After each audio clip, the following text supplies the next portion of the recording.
Going? Hi.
Hello. Hi, Bram.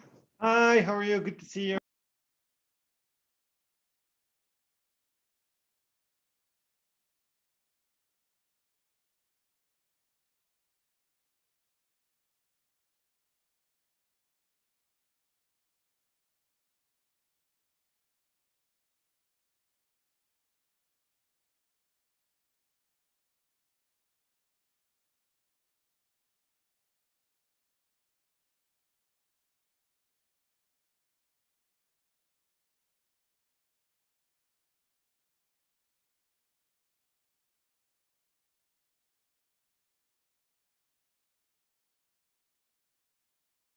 I would like to welcome Dr. Bram Govares, Chief Operating Officer, Deputy Director General of Research, Sustainable Production Systems, and Integrated Programs, and Director of the Integrated Development Program, who will give a welcome message. Dr. Govares, the floor is yours.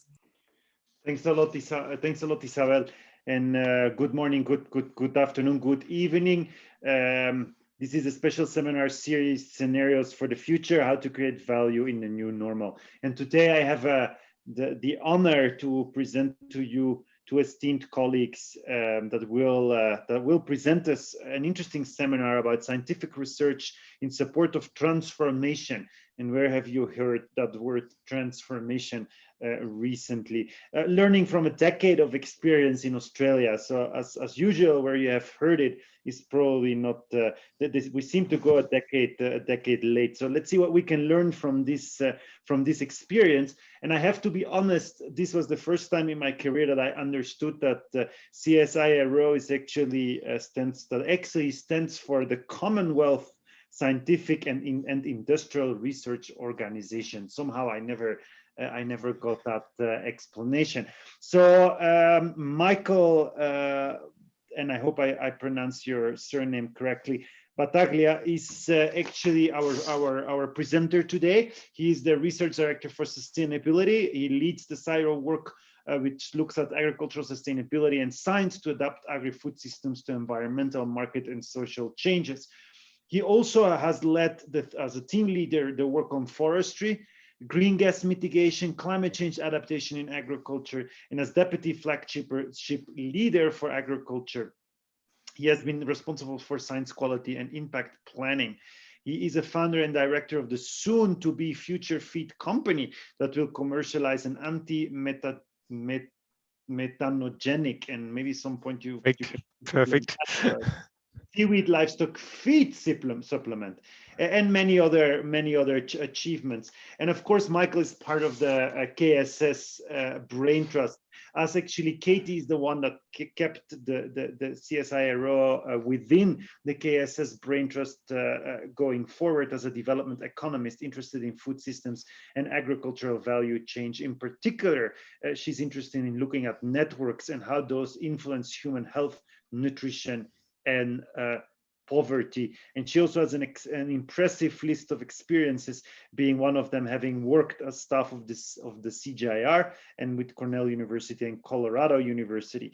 So I think we are in very good company, and I will not talk more, but leave it over to Michael to present, and to Katie to support some of the Q&A. And first, of course, Isabel will receive all your questions on the chat, or you can ask them live at the end of the presentation. Isabel will moderate us to the Q&A session. Thanks a lot, and have a wonderful hour of learning and discussion.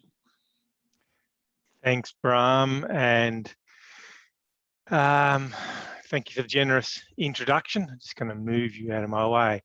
And thank you all in your respective time zones for taking the time to listen to us and hear about a topic that's truly dear to my heart. How do we mobilize science and technology to make a difference in the world? But before I get going, as always, I want to acknowledge the key contributions of three colleagues: Katie, who's online with us, Dr. Pete Leith, and Dr. Andy Hall. And while much of the wisdom you're going to hear is theirs, any mistakes and misjudgments in this talk are totally down to me. So as Bram said, CSIRO, together with CIMMYT, is part of KSSS, Knowledge Systems for Sustainability. KSSS comes together around immediate and long-term threats to food systems, and in particular, how application of systems knowledge and thinking linked with views of governance and knowledge networks can help us understand, anticipate, and design better collective outcomes, particularly from food systems. Within Australia, one of the contributions we make to KSS is we've used futuring and scenarios of the food, energy, water nexus to help understand these threats and opportunities. And I know CIMMYT is undertaking a similar set of activities, or has just completed those at the moment. In this talk, I want to share a little about what we've learned from our Australian experience. The core of this story is going to be about how to deal with the uncertainty and unpredictability associated with transition pathways to a more sustainable future.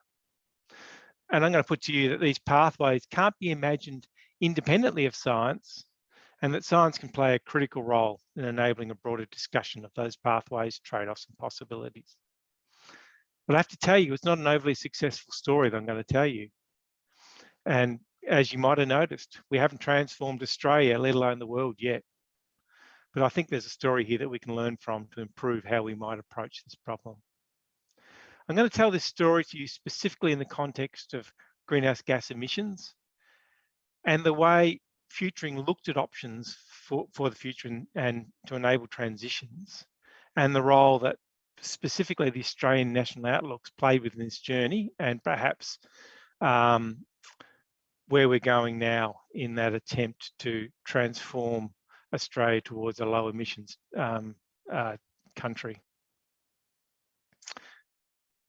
I've been working for almost 2 decades in agriculture to find pathways for agriculture to both contribute to Australia's national greenhouse gas emission reductions targets and to find ways that agriculture can prosper and be profitable in a greenhouse gas constrained world. In 2007, we carried out the first national scoping study that really set in train a whole set of approaches in Australia around biosequestration to underpin emissions reduction pathways. And since then, we've been involved as trusted partners through multiple governments in framing various pricing schemes and action agendas. And along the way, we've even invested in building digital technologies to attempt to increase adoption under those various schemes that are trying to incentivize land-based and land sector action.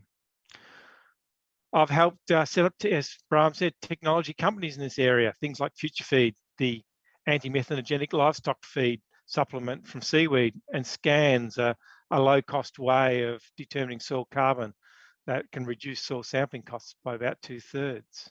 And I've been core to a couple of Australian national outlooks, helping set up the first one and on the advisory panel, the second one, which have tried to convene national conversations around climate change and Australia's future, and even went so far as suggesting a decoupling of growth and environmental impacts was possible. More recently, I've helped to set up a CSIRO mission, sort of akin to that EU mission concept, to build national capability in net zero transitions. In Australia, we'd say we'd had a fair crack at that, meaning we've had a fair go. And I tell you this not because it's been a success, but because at its heart, it has been, it hasn't really worked. Don't get me wrong, good things have happened, and really good technology has been invented, and perhaps at some stage they will successfully scale up to make a big difference. But fundamentally, we haven't shifted the dial on national emissions. From 1990 to 2000, Australian emissions have not changed much, and the business as usual trajectory is not terribly optimistic. Along the way, carbon policy in Australia has contributed to the fall of successive governments and or leadership changes in Australia. And I've got some quotes from our leaders of the day here that show various promises and perspectives and the vacillating or the changing agenda around greenhouse gas emissions in Australia. Emissions reduction and progress towards net zero is a complex societal transition. You don't need to tell you that. It touches almost all aspects of industry and society. It challenges incumbent power and requires coordinated action. There is urgency, but the timeline of impacts is unclear, and where and to whom the impacts will be felt into the future is uncertain. Despite this, clear even from a distance in time, is that exposure and vulnerability to climate change will not be equally felt, creating a difference in the urgency for different parts of society to act, and in fact, different urgency amongst the global community. Impacts will mostly be felt into the future, and particularly by future generations. But actions, and to some extent costs of transitions, need to be borne in the here and now. Into that sort of context, scenario planning has been widely used for convening discussions around complex problems and transitions, problems like climate change and emissions reduction, where decision-making problems involve multiple organisations, often with divergent and sometimes conflicting values, priorities and expectations. And while stakeholders typically have a shared interest in the problem, their focus or the futures they want to envisage may lie elsewhere, and they may perceive the total context of this problem in different ways. Typically, we might say that multiple realities are in play. That is, people are inhabiting worlds with different senses of probability, different views of the future, different embeddedness in the problem. These sorts of problems often have a high level of uncertainty about the future, with multiple driving forces, including economic, social, technological, and ecological. Many of you I know will be well aware of the rich history and literature of scenarios and futuring.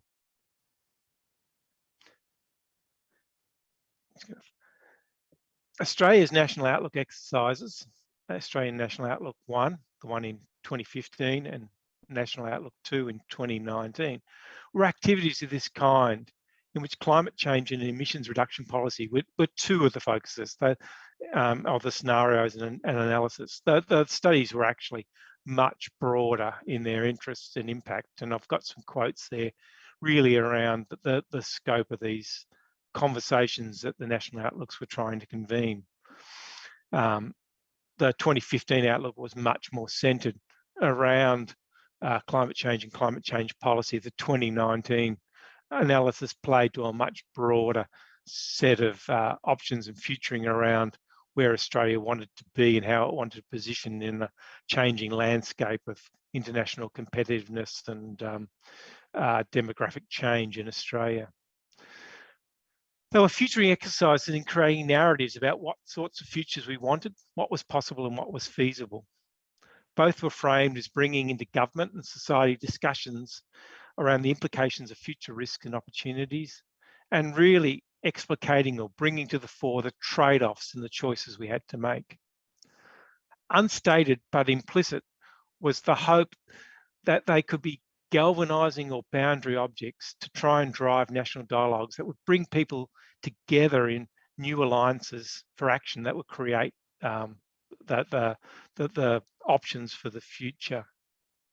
And as I said, these quotes on the screen, really show they're connected around the CSIRO aspiration in CSIRO aspiration in engaging. This was really to bring the evidence base to try and drive those conversations and to show the pathways or the corridors of choice that we collectively have as a society, and to simplify the complexity of those choices down into a few analysis around the broad trade-offs and the levers or the wedges of action that we might drive in. Now, I know some of you have heard this story before about Australian National Outlook, and for some of you, this is not going to be new. But don't worry, I'm not actually going to tell this story in the way that you've heard it before. I'm in fact going to say very little about the technical and analytic approaches that we use in these studies, though I'm happy to explain that later on in Q&A. But in telling the story, I don't want to diminish the significant science and policy contributions of these activities. There were many, and I'll tell a few of those along the way. What I want to do is show the way that these exercises were conceived, and the way these exercises get conceived really comes out of the socio-political context of the time. And I want to show you that the choices of who co-creates them contributes to what happens after, and maybe help us all learn about how to do this in the future. So what I'm going to do is tell the story of these in relation to what was going on in the lead up and how to the formation of these outlooks, and how that led to the way they were structured, and then how that led to the outcomes that occurred. So in the lead up to that 2015, the Outlook, the Australian National Outlook 1, which was probably 2 or 3 years in the formation before the release of that report, maybe before, there was a strong Australian government and leadership in the climate action space. This was coming off the back of the 2007 election, and the quote I showed earlier where Kevin Rudd had said climate change was the greatest moral challenge of our time. And we'd had quite successfully government leading and implementing a pricing mechanism, and a strong institutional environment forming around emissions reduction policy in Australia. There was a strong enabling environment for action. As well as that, there was pretty strong evidence that those early actions through the pricing mechanism was actually shifting things in the right way, and that the emissions were falling. And Australia was strongly connecting into a global consensus for action. Australia had signed into the second Kyoto Protocol commitment period, and we were connecting our markets to global markets.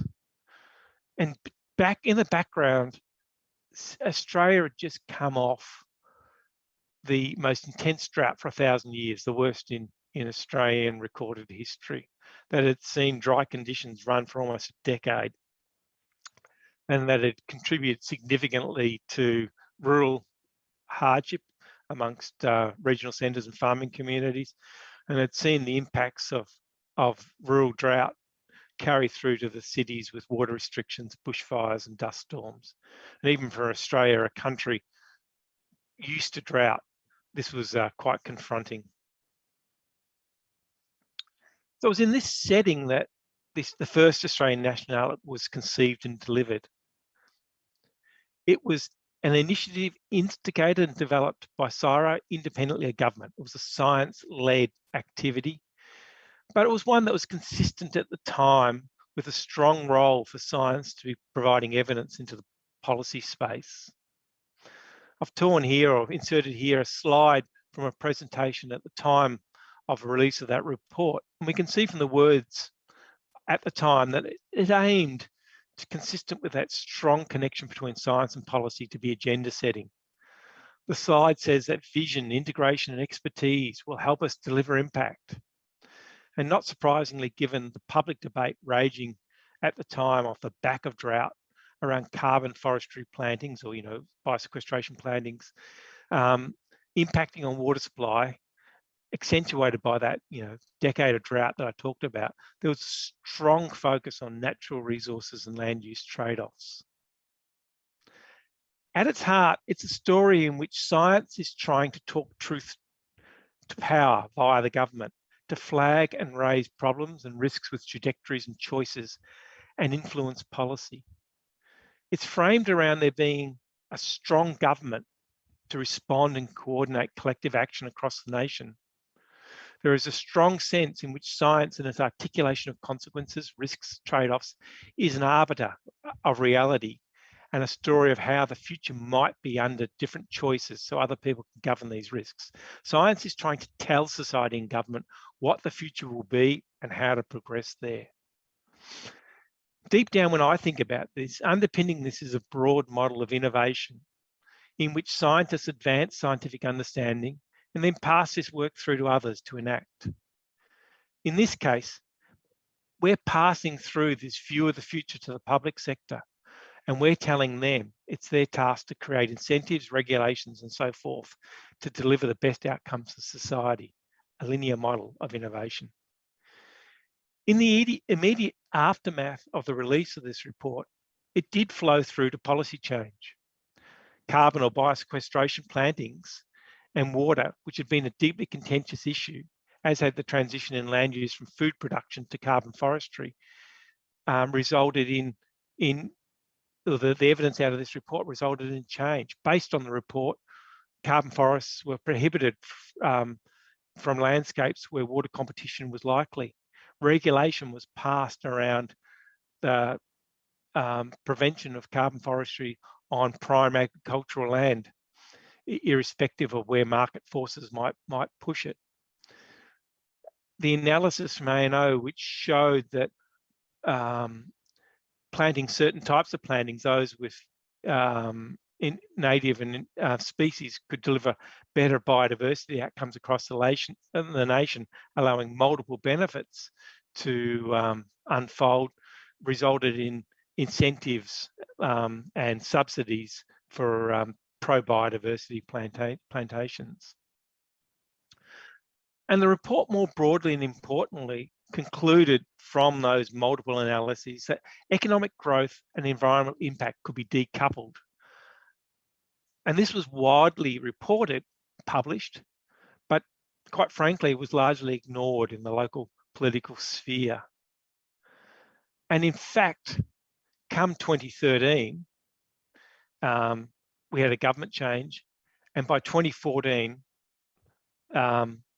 the Abbott government at the time had removed the price on carbon, and they'd driven that through society, and the broad discussion in that interim was that pricing carbon would restrict economic growth and reduce Australia's competitiveness, the complete counter-narrative that was being developed in the Australian National Outlook. So the socio-political context had changed, and there was no longer a receptive audience for the futuring and those scenarios being developed in the Australian National Outlook. But at the same time as that report came out in 2015 in Paris, the Financial Stability Board announced the establishment of the Task Force on Climate Change-related Financial Disclosures. That really set the standards for financial disclosure by companies in providing information to lenders, insurers, investors, and stakeholders. And in that same year, I don't know if you all remember, I remember it was quite a seismic event. In the Netherlands, there was the first class action against the government for a lack of climate action, the Jorenga Foundation versus the State of Netherlands. And then others shortly after in the USA, and then against the EU Parliament followed. And then other cases against private entities, including one against a bank in Australia, Abrahams versus Commonwealth Bank. Business started to look to take a stake in the climate. Well, businesses became aware of risks. Shareholders became very concerned about business taking a positive action. And even beyond that, businesses around the world, like this example I'm showing you here on the left here, started to try and take a stake in the future. Climate change, irrespective of sovereign action, was becoming a very real thing. It was a real thing in terms of risks, these risks of litigation, but also a real thing if business wanted to take a stake in the future and drive transformations.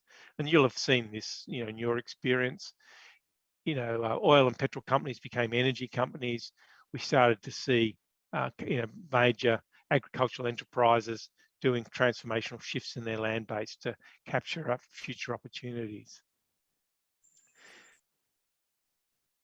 In this period, when I look at where government action was driving, it was really focused on demonstrating the efficacy of different technologies through schemes of the Emission Reduction Fund or to invest in technological innovation. It was very much around using an innovation-based approach to drive emissions rather than a regulatory approach, given the contentiousness of it in society. And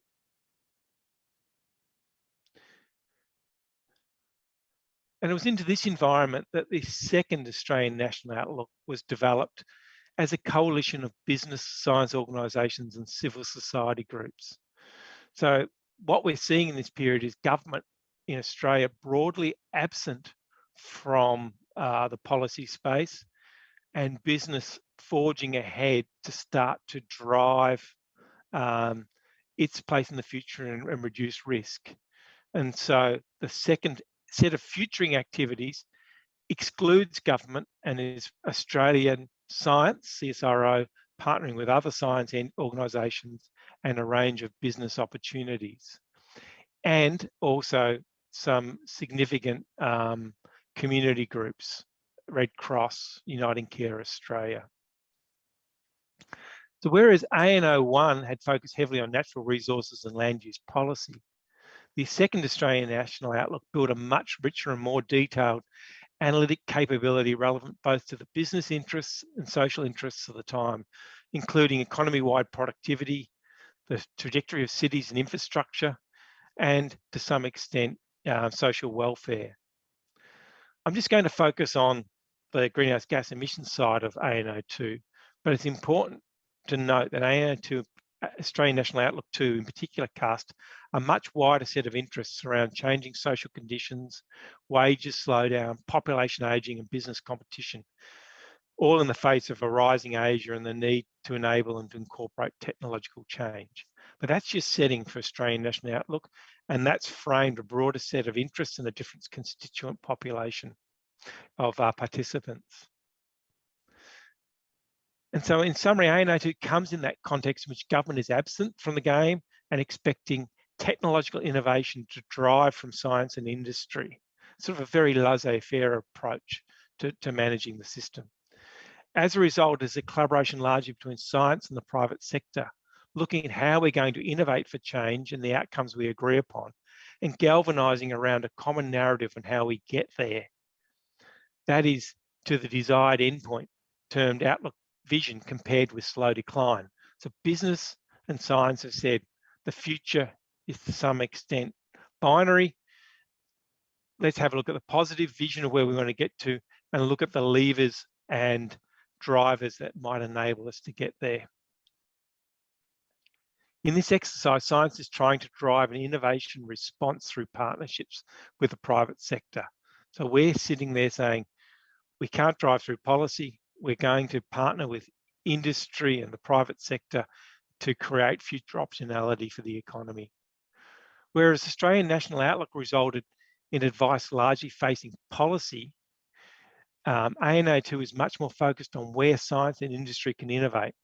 And I know you can't read the detail here, but the shifts highlighted as being positive are really about increasing the adoption of technology, harnessing digital technologies, genomic and other disruptive technologies to create different pathways.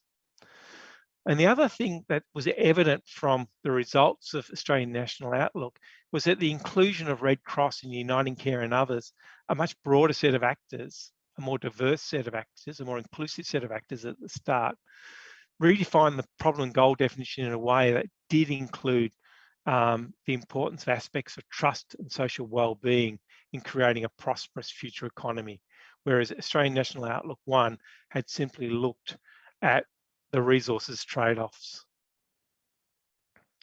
So business responded to Australian National Outlook. The NAB, a key partner leading the report with CSIRO, took to heart that concept of needing to drive productivity through innovation to maintain future optionality, and claimed that the report had been one of the principal reasons they set up a $2 billion fund into emerging technology companies to build and grow their businesses. Very little government action flowed through or government response occurred to ANO2, but it did drive this business focus on how they needed to transform to capture the future. So I just want to summarise those two reports. So ANO1, that 2015 report, was a sort of a linear model of innovation. Science produces an assessment based on the questions of the day that it perceives as important. So CSIRO catalysed that report independently. And then it was assumed that government acts and builds the enabling environment around which change happens. It was presumed that governments or others would invest in building the enabling environment, and that industry and farmers would know what to do to achieve the linked co-benefits of production and greenhouse gas emissions that the study suggested were possible. In the end, Australian National Outlook did result in policy change. The relationship between science and government, as I said, was strong. But in the next period, policies reverted, both in terms of removing a price on greenhouse gas emissions and a reduction in the renewable energy target in Australia, and a reduction in funding for renewable energy. And importantly, missing from that whole dialogue were those who would enact the changes. Industry and civil society weren't really included in that change.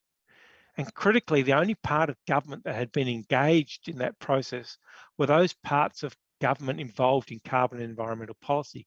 Missing were those other parts of government driving taxation reform, trade reform, and those other parts. And in fact, even though policy change had occurred and led to funding through to carbon action on the ground, billions of dollars and 7 years of subsequent operation, uptake of emissions reduction strategies under those various government schemes has been really quite low, probably around 100 million tonnes so far of cumulative avoided emissions or offset emissions. Pretty expensive if you break it down to a dollar basis.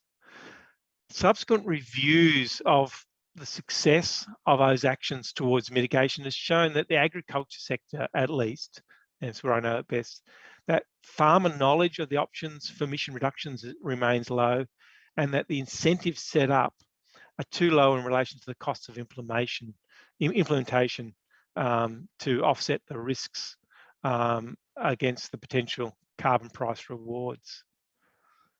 And fundamentally, the absorptive capacity, the ability of that sector to adopt and drive these policy changes and these innovations has remained low. And investment into new technologies that might have been more implementable hasn't really occurred because it hasn't been seen as attractive.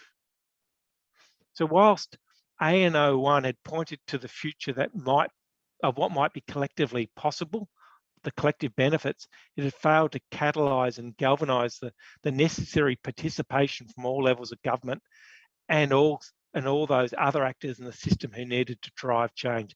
Hadn't really created the capacity for capability building amongst the farming community and the science sector that might be engaged in building cheaper and more cost-effective methods. Australian National Outlook 2 started with a different framing.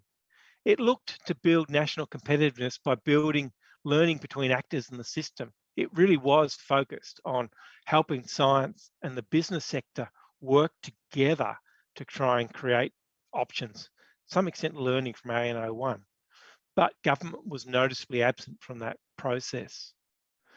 There is a transdisciplinary approach to generating new knowledge and increased diversity of participants from civil society as well as industry embedded in it that reflects a greater focus on social accountability of policy that is not tied to government of the day.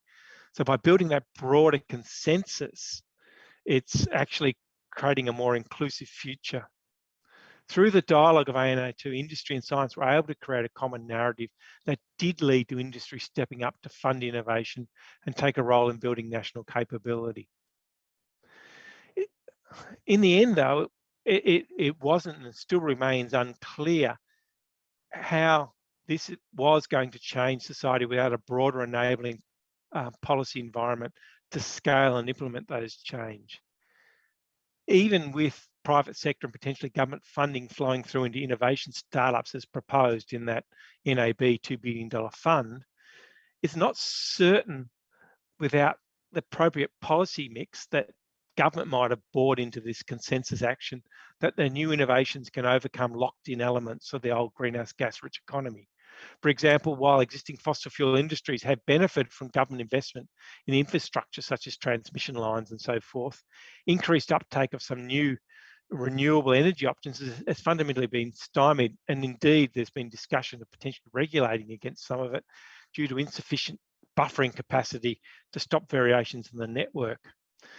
In another way, increased investment in low carbon farming techniques is really of only marginal benefit to farmers while the carbon price remains low within Australia, and where the regulatory environment around carbon is cumbersome, expensive to deal with project registration and evaluation. There hasn't been a whole of government approach to realising these abatements. There's not an enabling environment to overcome the barriers to transition.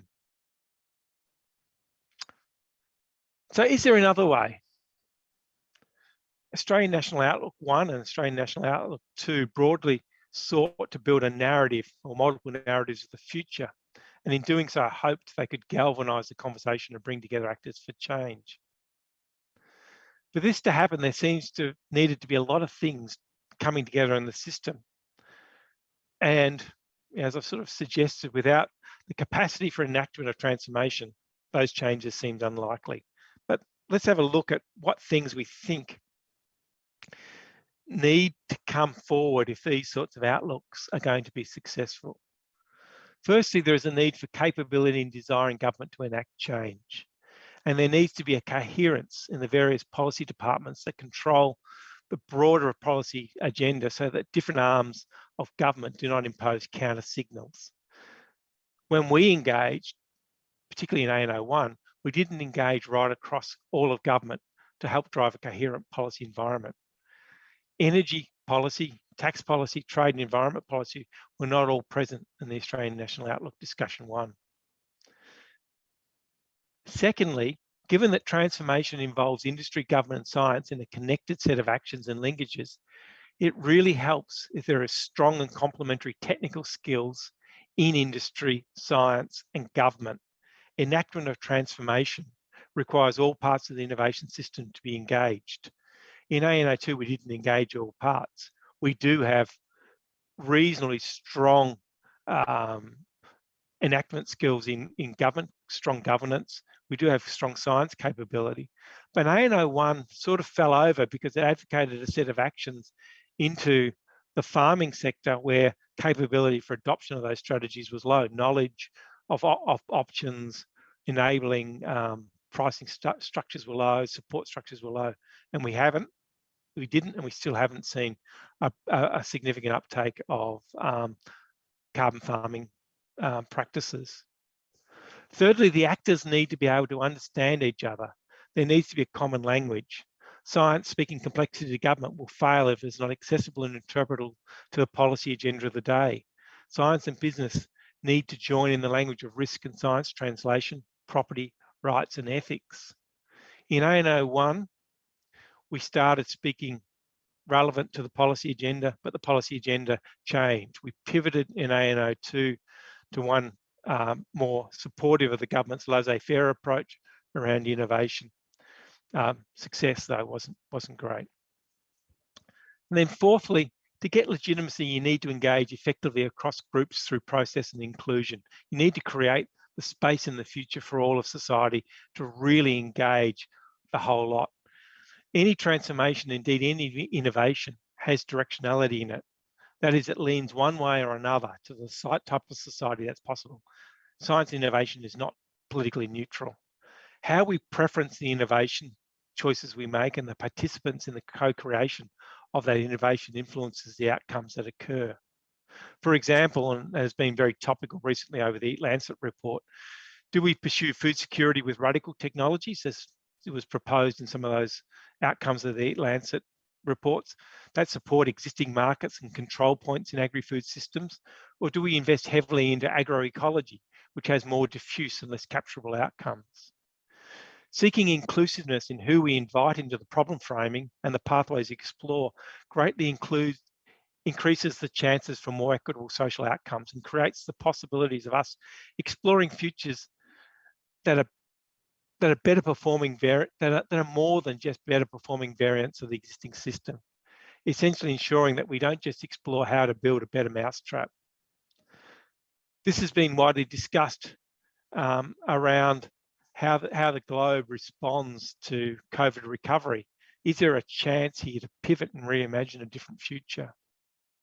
Oops, sorry, wrong way. We are now in CSIRO engaging in the concept of mission-oriented research, where missions are challenge-oriented bodies of work to enable change that might be generally agreed on as part of most people's view of the desired future.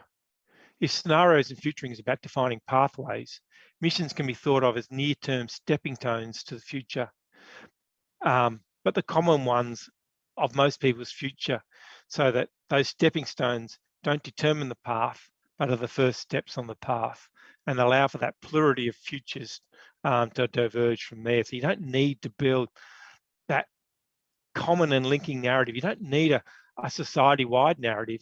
You just need to know that in most people's futures, these actions are positive. Australia, to some extent, has reinterpreted the EU concept of missions within our laissez-faire political context, where government intervention is minimal, and we've imposed a more bottom-up approach. Ideally, as proposed in the EU mission concept, we would have government establishing the regulatory and funding environment around significant challenge areas to bring together different actors and spur collaboration and draw in private investment. In the Australian landscape, CSIRO is taking a different approach. We're seeking to catalyse action around key important technological innovations. So far, we've found framing future and socially relevant goals as a powerful way to start conversations to bring together alliances around these future goals. In the greenhouse gas emissions area, we've framed a mission around towards net zero, specifically focused on building the national capability for the transition and then letting alliances form around that concept to define the areas of science application.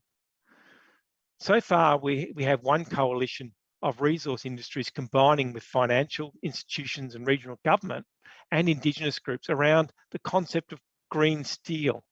Australia's a major steel exporting industry, and the value chain for steel in Australia contributes as much, if you take it right through its total value, global value chain, as much as the whole of the Australian economy. And this is now focusing and bringing focus on the principal steel, the iron mining area in Australia up in the Pilbara, and looking at not only can action transform and produce low emissions steel production globally, but can it transform that region in Australia to a net zero region? That which would be a fantastic example, not of just regional transformation, but how a resource processing hub could be net zero. In other case studies, we're seeing councils and state regional growth departments looking for regional renewal in those areas that have really been fossil fuel industry dependent, seeing them come together with industry, finance and civil groups to reimagine and enact net zero communities based on increased circularity, transformation of existing polluting industries, and the attraction of environmentally friendly industries into that area that can be enhanced by, whose brand can be enhanced by that whole regional low emissions hub concept. So to finish up, the core of this story has been about how to deal with the uncertainty and unpredictability associated with transition pathways to more sustainable futures. And I've shown that. I've shown a range of approaches. And as I said earlier, these pathways can't be imagined independently of science, and science can play a critical role in enabling a broader discussion of pathways, trade-offs, and possibilities. But the nature of futuring exercises is fundamentally shaped by the socio-political environment in which it is situated. This shapes the policy questions it is directed towards, the purposes to which it is deployed, exploring the feasibility of preferred future options or exploring the risks and opportunities of multiple futures, and the patterns of stakeholder engagement that are required, but also politically possible. So that was the story of ANO1, ANO2, and where we're trying to drive now with missions. The innovation processes needed to drive transitions require broad participation and commitment across science, different domains of government policy, industry and civil society in both envisaging and enactment phases. This helps to give due consideration to unexpected trade-offs and different aspirations and values, and helps govern the direction in which innovation is deployed. Missing policy actors can cause the failure of that whole endeavour. If futuring exercises are struggling to get traction as top-down policy-driven approach, other options should be explored. In the policy context of Australia, CSIRO has pivoted to a bottom-up mission approach to incubate sustainability transitions in the hope that these will have a wider disruptive effect in both industry and policy domains. The combination of good science and a degree of pragmatism about the contested and political nature of sustainability transitions still holds out the hope of taking us to the future that we all want. Our science is critical, but our science alone is insufficient. But our science can help create that convening place, that place in which we have the conversation about the future that we all want. Thanks for letting me share that to you, and over to you for questions. Thank you so much, Michael. I would like the audience to open your microphone or to raise your hand if you want to give a comment or if you have a question.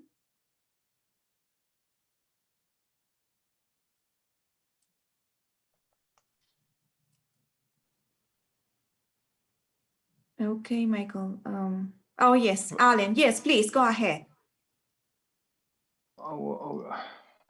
Okay. Hi, it's very nice to see you. I'm Alan. I'm working as a molecular biologist in the Genetic Resources Program. I'm a Chinese Australian immigrant, and I've been lived in Australia for 10 years in Adelaide and Sydney.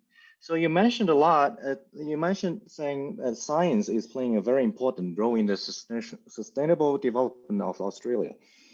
But the thing is, my personal experience is that the one point you haven't commented on that I want to point it out is the opportunity is very rare for young scientists to survive.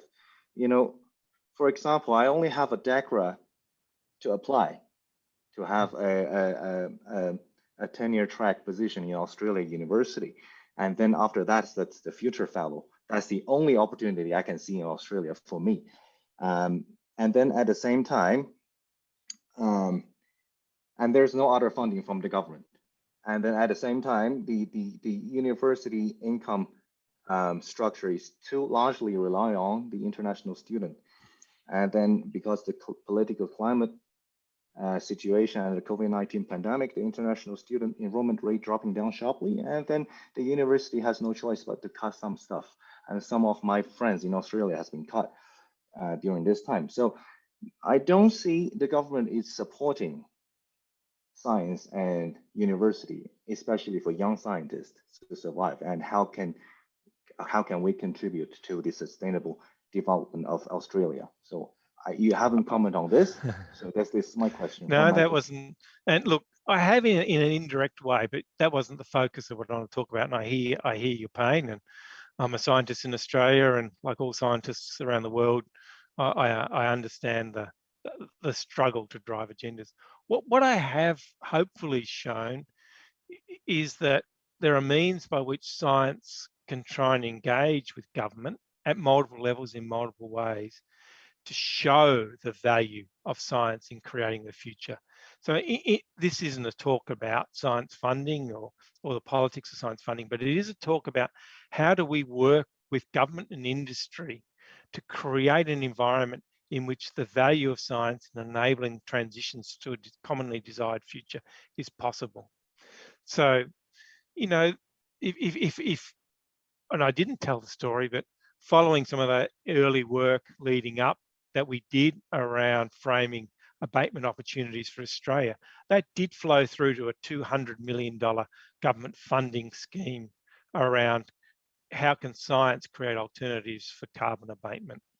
And we're hoping that our current view around framing this bottom-up action around missions can bring in and help bring in industry and government into opportunities where we can show that science builds a pathway to the future. So in a way, in answer to your question, this is all the work that sits before the development of those funding opportunities for science, but maintains a place in society and in policy that shows that science is a key enabler of common futures and builds that constituency from policy and industry that leads to inbound funding into science activity and justifies core science funding around supporting science agencies. So it's an enabler. We try and show the importance of science, and in doing so, drive policy investment into science. Great, thanks a lot. Thank you so much. Dr. Duga, would you please open your microphone? Yes, I have opened my microphone. Thank you. I enjoyed your talk. You mentioned this political uncertainty along the way, and how different political parties they react differently to these kind of like situations. Like in the USA, we went through this 4 years of rollback of all the previous. Enough said. Enough said. So how is it in Australia? I would think that, relatively speaking, that even the conservatives in Australia, you mentioned some of them, they are more kind of like in favor of the sustainable development, particularly last year's fires, for example. I mean, Australia has experienced the brunt of all of Australia almost. And in the US as well, the West Coast and California, the frequency of fires has gone up. But regardless, the polarization, the political polarization is, the gap is so wide between the right and the left that it doesn't make a damn bit of a difference how this greenhouse warming and climate change, they manifest in different ways. But how do you kind of like balance your own, let's say, program, and for the longer term, how do you go through this difficult times?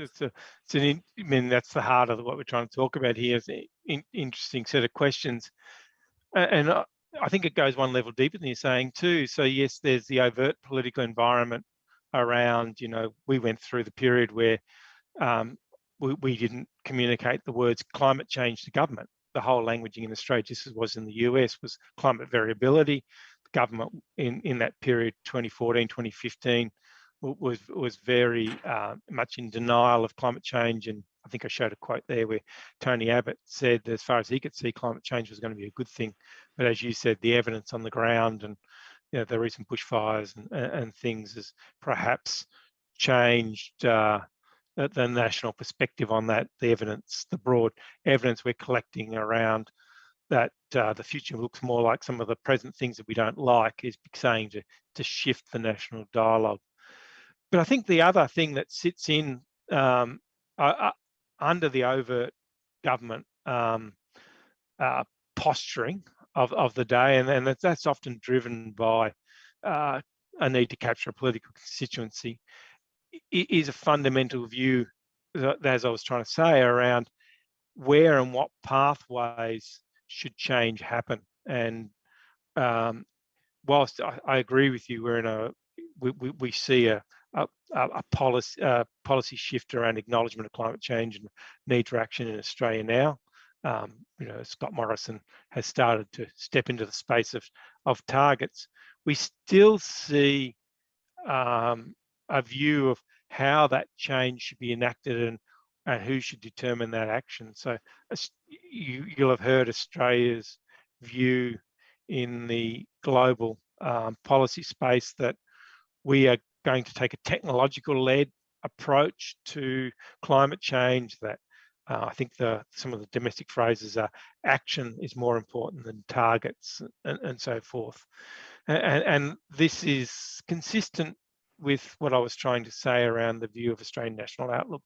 Two, that we think government, has a backseat role, and that what it does is creates an enabling environment for innovation, business and science to come together to co-drive productivity and environmental outcomes.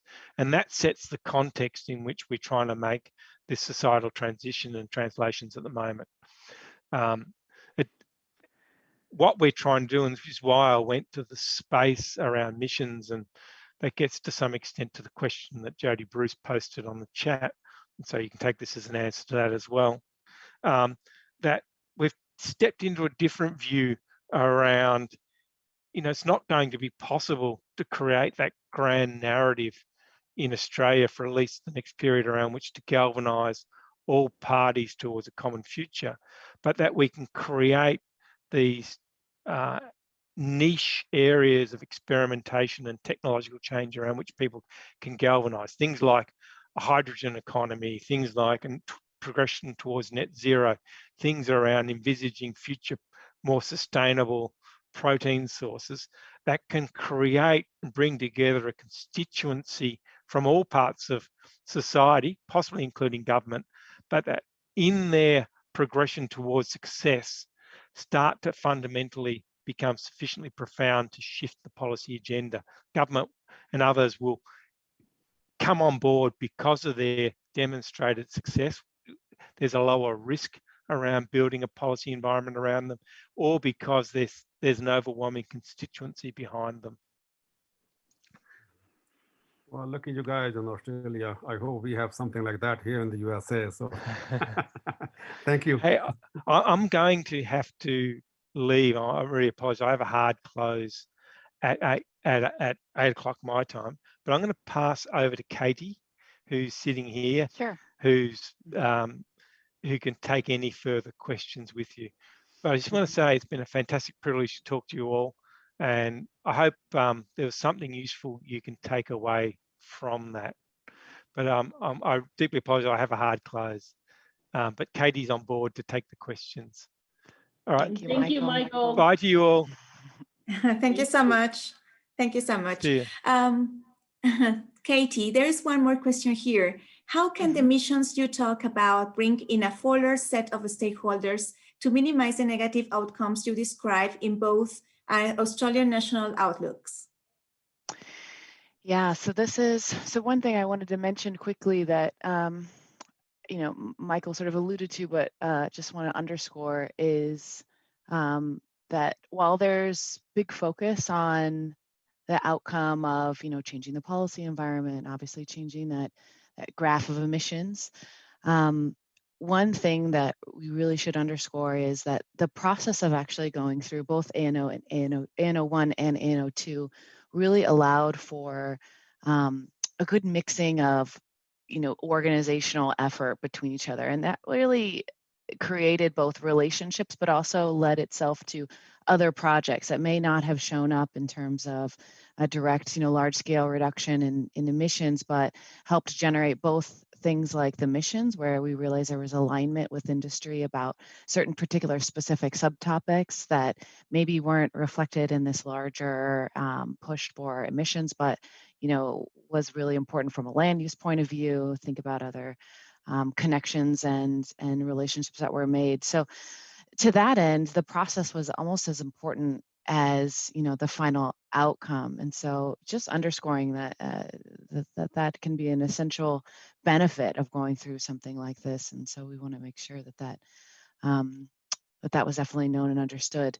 In answer to the questions about the missions, yeah, so this is a really large scale effort that we're using. Not only, we're definitely creating real effort to make sure the table is big, to make sure the table is diverse, to make sure there's a lot of different voices that are being heard across this. So a lot of those lessons that we heard about the, socio-political context for the ANO work, we're definitely taking to heart with the missions, and that's really at the heart of sort of what we're trying to do there. So this is happening with our net zero project, which is looking, as Michael mentioned, not only at specific value chains that might spread across a region or, sort of take in diverse groups and actors, but we're also looking at kind of a regionalized place-based approach where we're working with local councils, local governments, and not only the businesses that exist there, but the community organizations as well.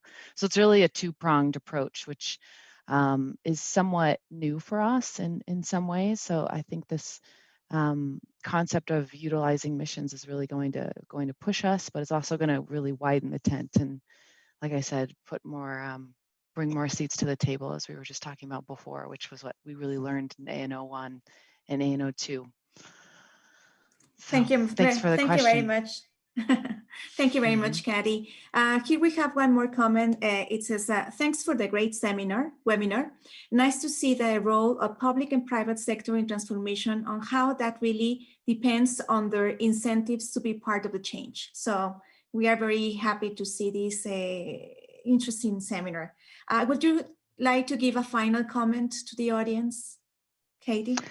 Well, I think it was just a real pleasure for us to be able to share, about some of the benefits, but also to be able to share about some things that didn't work for us. I think it's really important that we tell these stories to our peers about, where we could have improved, lessons learned. And so it was really an honor to be able to share that story with you. And we know that CIMMYT is doing a lot of work in this area around forecasting and thinking through how to build and strengthen public-private partnerships to particular goals and objectives. And so we hope that we can just continue to collaborate with you on how to best achieve those visions and really make these important changes stick for the long term. So thank you. So thank you, Katie, and thank you also to Michael for this exceptional webinar and just, voicing Leonard's message. Thank you for that, and some others here in the chat. Thank you for the great webinar, and also, I'm sure that we will be listening more about your research, Katie, and the fruits of that in the coming months. So looking forward to your next webinar. Thank you. Thank you. Such a pleasure. Thanks again. Bye. Bye, everyone.